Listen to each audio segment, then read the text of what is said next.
남북정이 TV.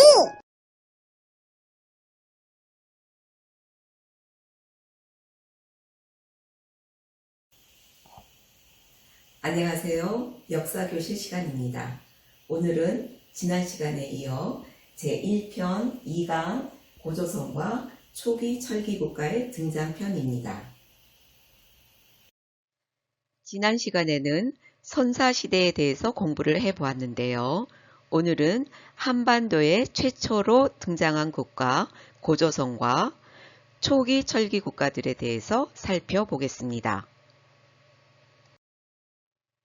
그럼 먼저 고조선의 건국과 발전에 대해서 알아보겠습니다. 기원전 2333년 단군 왕검이 아사다를 도읍으로 정하고 우리나라 첫 국가인 고조선을 세웁니다. 여기서 단군은 제사장을 뜻하고 왕검은 정치 지배자를 이루는 호칭이지요. 따라서 고조선은 재정일치 사회였다는 것을 알 수 있습니다. 단군 왕검은 건국기념으로 홍익인간을 삼는데 이것은 널리 인간을 이롭게 하자라는 뜻으로 백성을 위한 마음으로 나라를 세웠다는 의미입니다. 삼국유사에 실려있는 단군 신화를 살펴보면 옛날 천재이신 환인이 아들 환웅에게 하늘의 증표인 세 개의 천부인 청동검, 청동거울, 청동방울을 주며 인간 세상에 내려가도록 허락을 했지요. 환웅은 바람, 구름, 비를 다스리는 신하와 3천여 명을 데리고 태백산 꼭대기 신단수 아래에 내려와 인간의 일을 다스리게 되었습니다. 어느 날 곰과 호랑이가 찾아와 사람이 되고 싶다고 청하자 환웅은 이 쑥과 마늘을 먹으며 동굴에서 100일을 지나면 사람이 될 수 있다고 하였지요. 이에 호랑이는 포기하고 가버렸지만 곰은 잘 참아내어 21일 만에 여자로 변하여 웅녀가 되었습니다. 여자가 된 곰은 환웅과 결혼하여 남자아이를 낳았는데 그가 바로 단군 왕검이 되었습니다.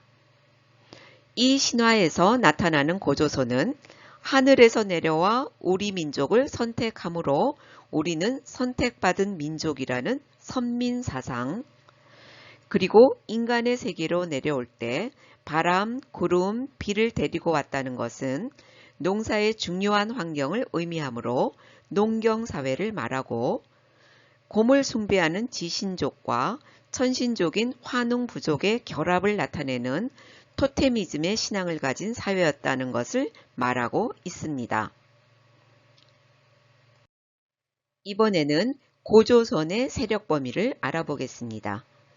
고조선의 세력 범위에서만 나타나는 청동기 유물이 있습니다.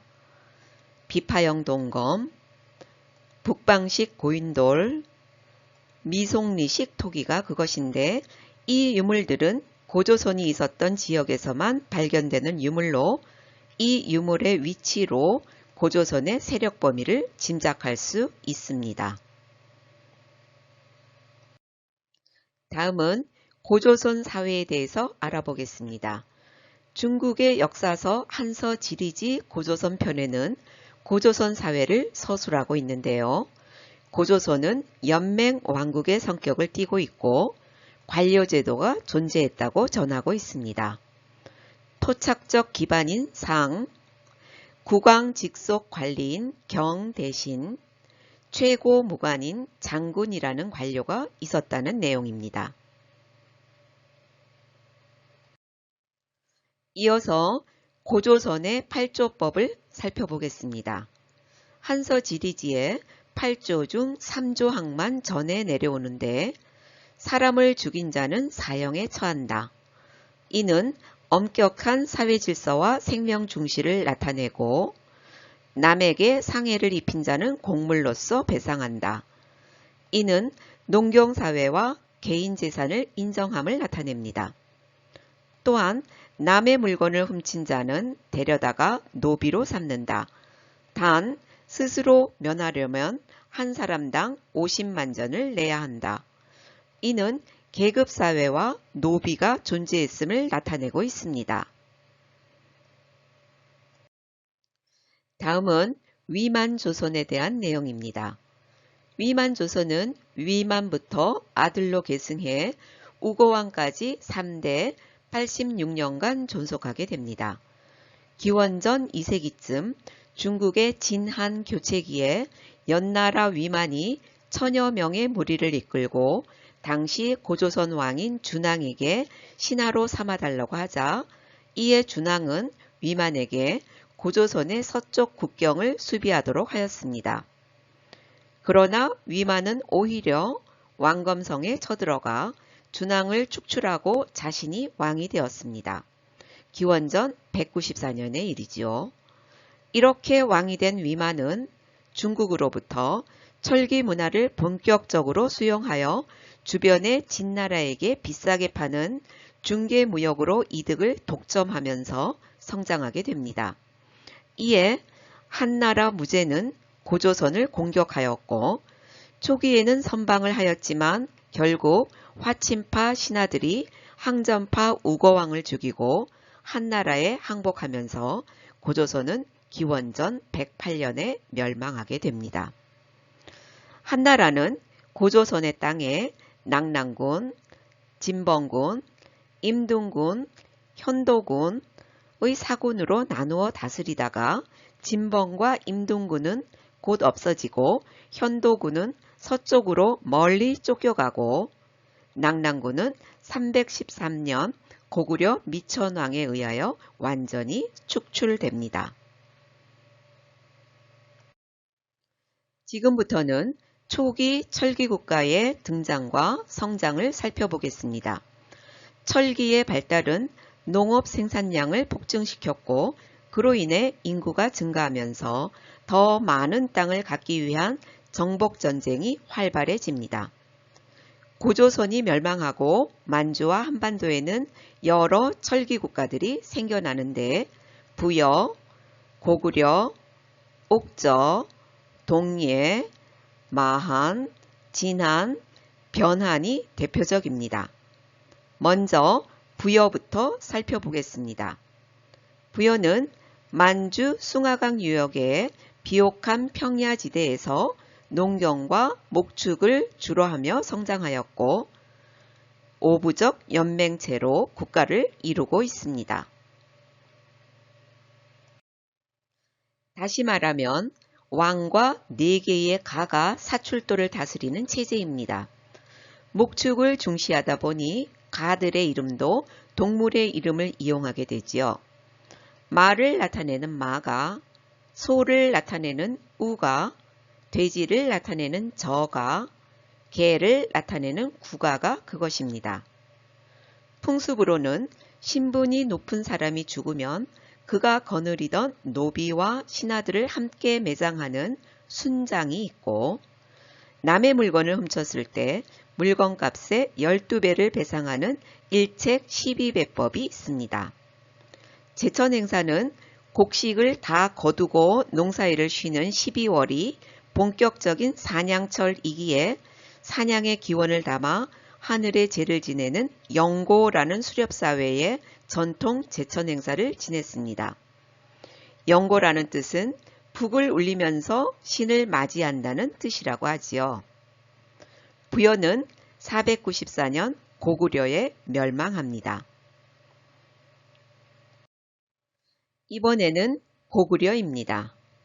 고구려는 주몽이 부여에서 나와 건국합니다.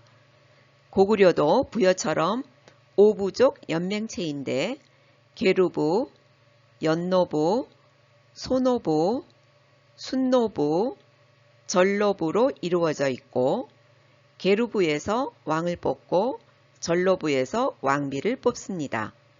그래서 왕을 배출한 계루부와 나머지 4개의 가들의 모임인 제가가 모여 고구려를 이끌게 됩니다.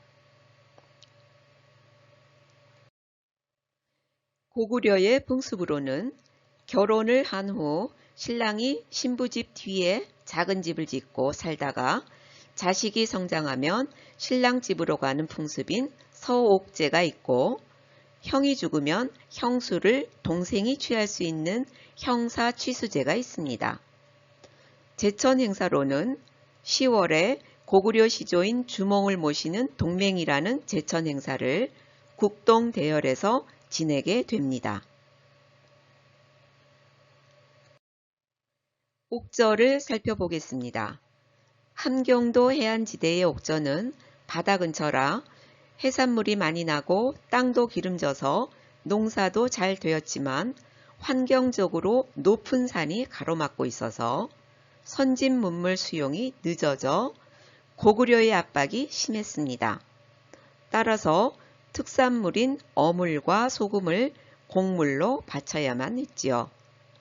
옥저는 왕이 없고 읍군 삼로라고 불리는 군장이 나라를 다스리는 군장 국가였습니다. 옥저의 풍습으로는 며느리 될 아이를 미리 데려다가 길러 신부집에 예물을 주고 데려오는 민며느리제가 있었고, 가족 중에 누군가가 죽으면 일단 시체를 가매장했다가 나중에 뼈를 추려서 가족 공동묘에 묻는 가족 공동묘제가 있습니다. 옥저는 고구려 태조왕 때 완전히 고구려에 흡수됩니다. 다음은 동해입니다.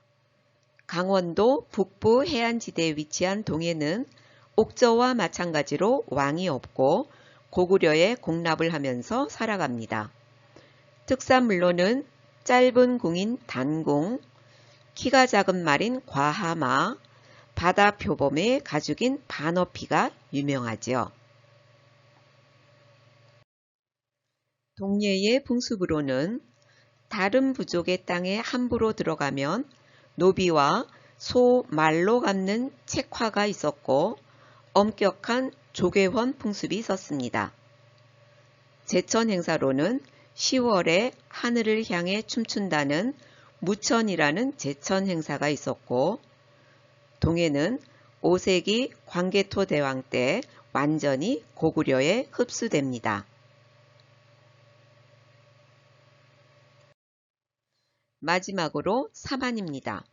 삼안은 목지국을 중심으로 백제 지역의 마한, 신라 지역의 진한, 가야 지역의 변한으로 연맹체를 형성합니다. 삼안도 왕이 아닌 군장이 나라를 다스렸는데 이곳은 재정분리 사회로 정치인은 신지읍차라고 불리는 지배자가, 제사는 천군이라고 불리는 제사장이 소도라는 신성한 지역을 다스리게 됩니다. 삼안은 위치적으로 날씨가 따뜻해서 벼농사를 많이 지었기 때문에 서로 이를 돕는 둘의 품앗이가 발달했고, 제천 행사도 1년에 2번이 있었는데 씨 뿌리기가 끝난 5월에 5월제와 곡식을 추수한 뒤인 10월에 10월제가 있었습니다.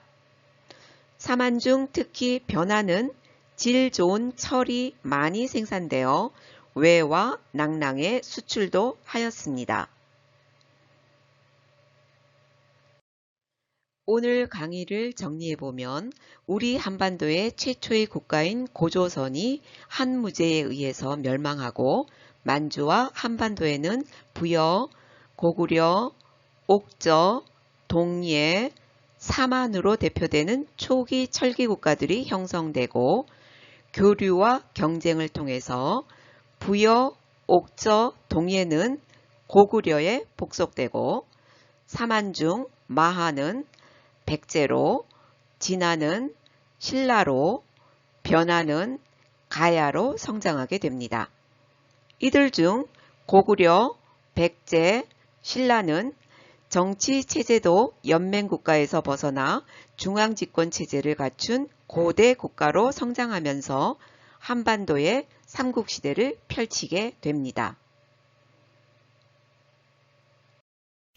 다음 시간은 제2편 삼국의 성리편으로 강의가 계속됩니다. 오늘 시청해 주셔서 감사합니다.